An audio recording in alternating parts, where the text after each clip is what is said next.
Today, I want to talk about matchmaking in multiplayer first-person shooter games, and I know that this is a topic that has been covered to death now over literally thousands and thousands of videos, but I've yet to see a definitive critique that I feel like really strikes at the core of these issues, and that's where I come in. Now, I realized the other day that I haven't sat down to really play Call of Duty for probably 2 years at this point, and that's a big deal for me because you have to understand, I've been playing Call of Duty for over a decade. I was stomping on casuals in COD 2. I'm sweaty. I'm a real sweat lord. XX sweaty gamer boy 420XX, that's me. So for me to stop playing Call of Duty is a big deal. Now I must have stopped playing COD because I matured, right? And then I realized, wait, no, I'm still a man-child. I still fuck with all my old games from childhood. I still play Mario, I still play Pokemon, I'll even whip out the old Game Boy from time to time. But yet, out of all these nostalgic games, Call of Duty is literally the only franchise that I have completely stopped playing pretty much. And it's not just Call of Duty, it's all multiplayer first-person shooter games, which was my go-to genre for pretty much my whole life. And it's ironic because first-person shooter games are pretty damn good now on paper. Recently, I played the new Modern Warfare 3 beta, and damn, that game is crisper than my hairline after a fresh cut. The guns look good, the maps are good, the balance feels good. Everything on paper is really good, but after playing for just a very short while, I realized, yeah, this shit is not fun at all. It's not even close to fun. And I'm not alone in that assessment. People I've watched online, people I've talked to in real life, even people I've talked to on game chat, ask any longtime fans of Call of Duty, and most of them will say, yeah, it's not as fun as it was before. And if you ask them why, a very large percentage of them will say the matchmaking. And I agree. I think the problems plaguing all of these multiplayer FPS games boil down to the matchmaking. As you can see, I'm quite cozy at the moment, and I hope you get cozy as well, my FPS bros, because we are going on a journey from the history of matchmaking to skill-based matchmaking to engagement optimization to science papers, patents, and even deeper conspiracy theories, because there is a lot more to talk about here than you might think. And I genuinely believe that this issue is a lot deeper than many people might realize. And this is a very important topic for me personally, because it's basically what killed my love for Call of Duty, and that is an unforgivable sin. Now, this video is going to be centered around Call of Duty as the main example, because that's the game I've personally invested thousands of hours of my life and thousands of gallons of gamer sweat in. But everything I'm about to talk about applies to all multiplayer games today. I also want to stress that this video is not about ranked modes where you get your bronze, diamond, silver, or if you're me, your poo-poo rank. This is about unranked, casual, sat my ass on the couch with a beer and a pizza to play some video games matchmaking. Now, if you follow COD or multiplayer shooters even a little bit, you are no stranger to the concept of skill-based matchmaking. And man, let me tell you, gamers fucking hate this shit. Rage videos, rage posts, malding, screaming, and pissing and shitting their pants on Twitter. There was even a goddamn petition to remove skill-based matchmaking from Call of Duty that got like thousands of signatures a while back. And guess what? I was one of those signatures. But before we get any deeper on the topic of skill-based matchmaking, let's go back to the roots of skill-based matchmaking. It isn't actually a new concept in the slightest. It's been around since some of the earliest games. As far as I know, the true skill system in Halo 2 was the first implementation of skill-based matchmaking into an online multiplayer shooter. And side note, if you recognize the name True Skill, you are not only a boomer, you are an insane nerd like me. It was not a bad system, and it was actually pretty simple. You can even read the mathematics of it on Wikipedia. Basically, the system would keep a record of the skill of each player, and your skill level would increase if you won the match and decrease if you lost. And if you beat people that had a higher skill level than you, your skill level would go up more. I mean, very basic system. It was not complicated at all, and it worked quite well. This kind of system has been around for over a decade. Games like Halo 2, Halo 3, COD 4, Modern Warfare 2, they all had systems like this in place. And guess what? Back then, pretty much nobody ever thought about skill-based matchmaking at all. Nobody gave a fuck. I want to make a quick addendum to this. It's really hard to get information on these old games and true skill since the internet wasn't as popular back then. But all the evidence we have points to true skill being used behind the scenes in early Call of Duty games, and developers have even confirmed that early Call of Duty games did have some form of skill-based matchmaking behind the scenes. If you ever had a friend get a Call of Duty on Christmas, whereas you got it on release date, their lobbies at the beginning would be 100% noobs, whereas you, if you were second prestige, you'd be playing against better players. So while true skill was used in a lot of ranked modes back then, it was also used behind the scenes in a lot of public lobbies. Hot take here, big take. I think that it's really good to have systems like this in video games. The range of people playing these games is so unbelievably vast that you could have a literal 3-year-old child playing against me, an actual god of gaming, playing for my literal life with sweat dripping down my butt cheeks. And I get that this kind of extreme disparity in skill level is not good for anybody, and I do want people that are extremely young or extremely old or extremely new or even disabled to be able to enjoy these games. I think skill-based matchmaking is important for those reasons. And so if you're an outsider looking in, you might just think that gamers are being entitled and dumb. But as you will see later in this video, what gamers are complaining about has absolutely nothing to do with matchmaking systems like True Skill. In fact, simple skill-based matchmaking systems like True Skill do not even exist anymore. This is because matchmaking systems have to prioritize certain things when they want to put people together in a lobby. The old systems like True Skill would prioritize two things, right? Your skill and your connection. I think generally that's a good system, but if the system has been around for so long, what exactly has changed? I like money.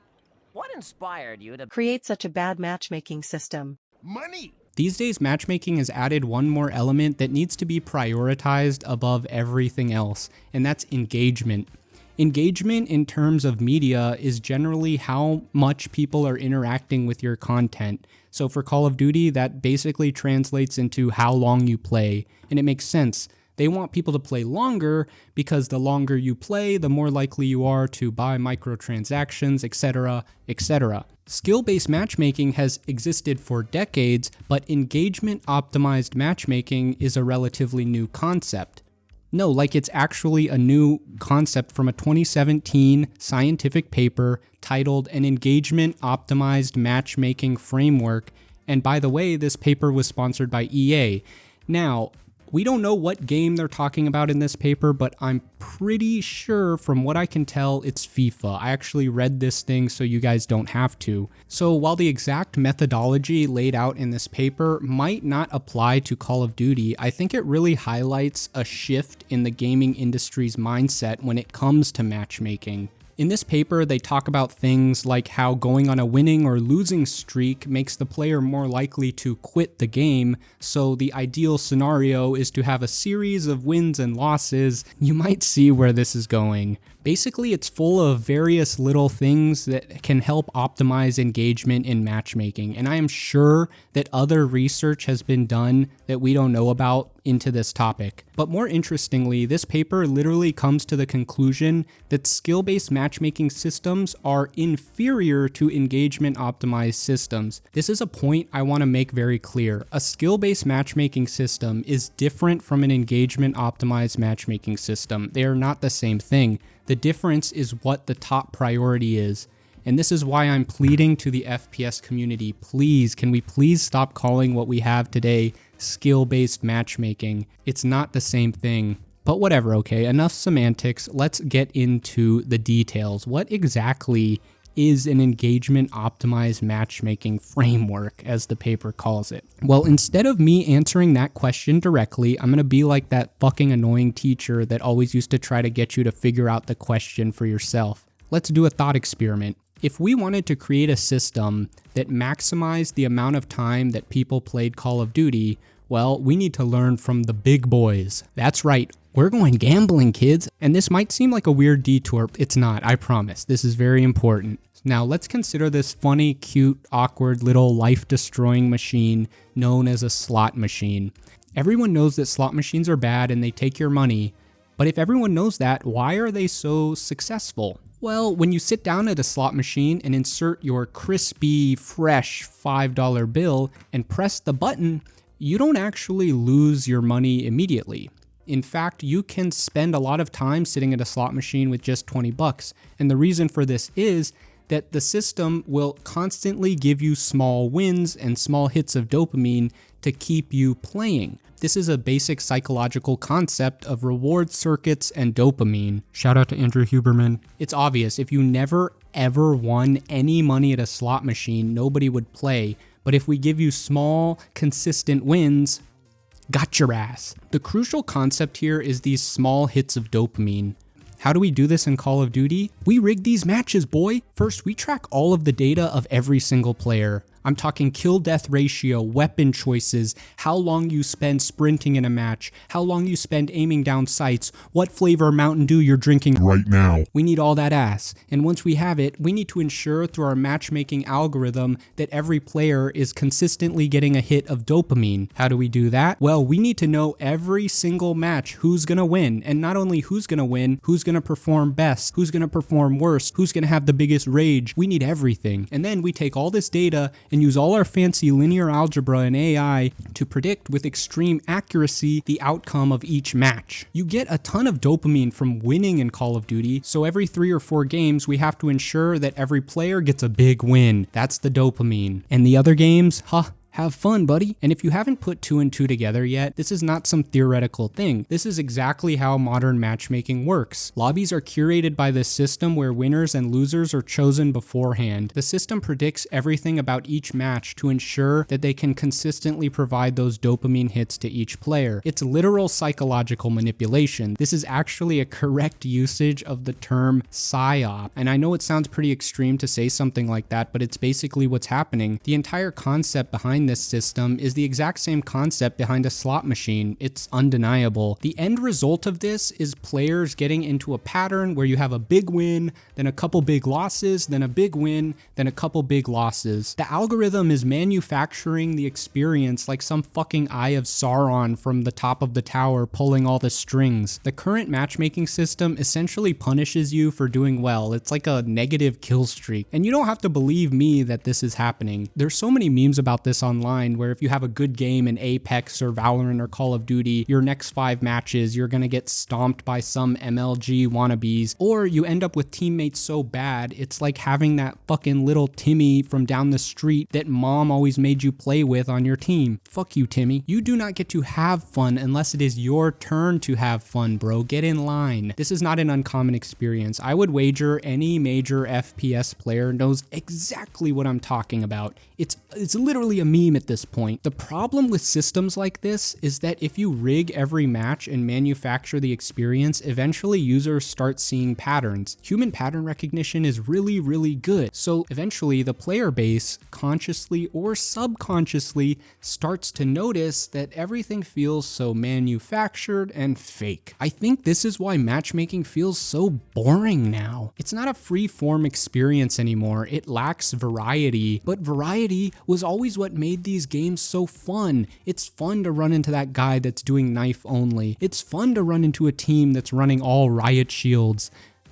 Okay, that's actually cancer. And the thing is, people wouldn't even mind being psychologically manipulated if it didn't make the game feel like complete ass. And that's really the problem here. A manufactured fake experience does not feel fun. Obviously, this is just my opinion, but I think it's one shared by a ton of people that play these games, from pros to streamers to casuals. A lot of people are not vibing with this new matchmaking system in FPS games. And even worse, this system rewards players for doing shit like reverse boosting and having 2 accounts to manipulate their skill level. And by the way, this is how a ton of major Call of Duty YouTubers get gameplays, and I'm not hating on that even a little bit. Listen, if this system is messing with your bread, man, manipulate it. Be my guest. I have no problems with that. So how exactly does modern matchmaking work? We have no fucking idea. And I think that's one of the big problems when it comes to this conversation. This is one of the industry's tightest kept secrets. And it's not a huge surprise that that's the case because it's such a crucial component to their engagement optimization flywheel. The stuff we have heard from developers kind of feels like blatant gaslighting, and it makes sense. They're not going to spill the beans about this kind of system. And we can't check the code either because all the code is sitting on servers in a warehouse owned by a company named Demonware. Now, this is an important company. Demonware is a separate company owned by Activision that is solely responsible for handling matchmaking in Call of Duty. That's right, matchmaking in COD is so important that there is an entire company dedicated to doing just that. And by the way, that probably means that ranting at Infinity Ward and Treyarch devs on Twitter is not going to do shit. I think it's very likely that Activision higher-ups directly communicate with Demonware and that the Call of Duty developers probably don't even have a chance to change it. And if you're an Apex or Valorant player and you don't think there's some similar huge operation in place for your matchmaking, you're delusional. So now we enter the conspiracy part of the video. So I got my tinfoil hat on. This is a bad bit. In 2015, Activision filed a patent that got approved by the US government a few years later. The title was System and Method for Driving Microtransactions in Multiplayer Video Games. Very specific. I know, I didn't know you could patent shit like this, but the patent office is a topic for an entire other video.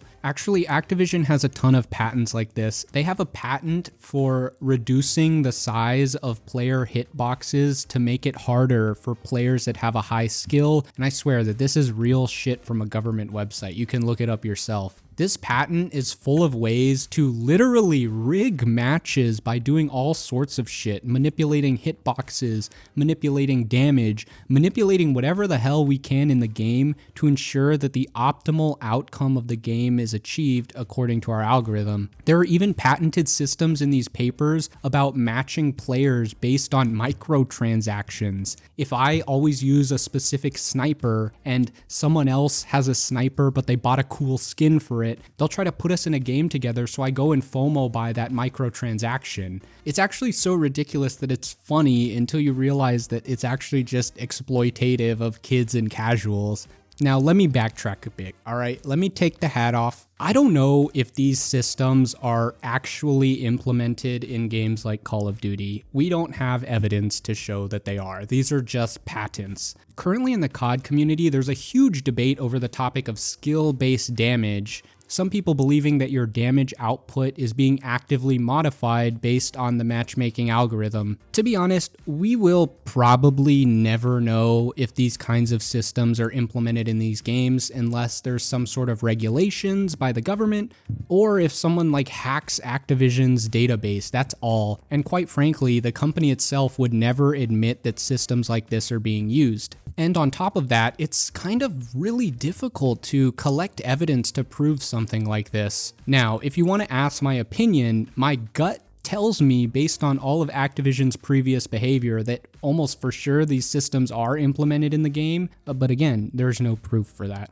But if you want a little bit of proof, I think other games like FIFA have actually been proven to show that they'll like make your teammates dumber depending on how well you're doing in the game. Stuff like that. This is not a new concept, but it is, again, unproven, but it's interesting to talk about at the very least. And if you really don't think that these engagement-based optimization systems are in your game, I would say go try playing like 10 games now with this video in your mind, and you're probably gonna notice the exact patterns that I've been talking about. But beyond that, we do have literal proof that the matchmaking system, it has definitely changed from before, and that we're no longer using simple skill-based matchmaking. In the newest COD game at the time, it took longer to find a game than in all of these older COD games combined. Let me repeat that. It took longer to find a game in the newest COD than it took to find a game in all of these older CODs combined. So it's pretty clear that there's like 1 trillion calculations going on when you search a game, and that they really, really want to constrain you based on the matchmaking algorithm. That's why it's harder to find games now. The multiplayer experience in shooters in 2023 is like some algorithm determining that it's your turn to have fun now, and it's your turn to get it up the butt now. And it's just not really that enjoyable. It really takes the human element out of a lot of these games, and if we really want to rigidly constrain things so much, just fucking replace every other player in my game with AI so you can have them do exactly what you want them to do. Fuck, might as well. The absolute amount of gaslighting I see about this topic in the community is kind of staggering too. Skill-based matchmaking has always been around. It's better for everybody. The problem is that skill-based matchmaking was never the problem. It's these sneaky engagement tactics that suck all the soul and life out of the experience. Literally every single one of these dumb takes can be refuted with a pretty obvious statement. 10 years ago, not a single person gave a fuck about skill-based matchmaking. It wasn't around until Call of Duty Modern Warfare 2019 that people really started to get pissed about this, which, by the way, was a couple years after that original paper was published. Kind of lines up to me. Before, literally nobody cared about skill-based matchmaking. Now there's probably 10 million cumulative hours of videos talking about this shit. 10 million hours and 20 minutes now. You're welcome. This fact alone refutes any points about, oh, skill-based matchmaking has always been there. It's changed, you know it, fuck off. I don't know, I'm getting a little heated here. I'm kind of ranting into the void here because, to be honest, this shit doesn't actually matter too much to me because I basically quit playing all these games. But I am sad about that fact, genuinely. I love shooter games, but it seems like corpo engagement tactics have sucked the fun out of another thing in society. Wonderful. But whatever, in conclusion, I don't want to just be a doomer that's talking about how multiplayer FPS games suck now. They kind of do, but let me leave you with some actionable advice. Just stop playing the games, bro. They suck. What can I say? They're not fun, and there's so many other fun single-player games. How many people do you think there are that just play Call of Duty and never played Elden Ring? Like, dude, like, come on, there's way better games. And for me personally, I went from being a big FPS head, and now I have a really wide range of games that I like, and it's way better because, fuck, dude, they really managed to suck all the fun out of modern multiplayer shooters.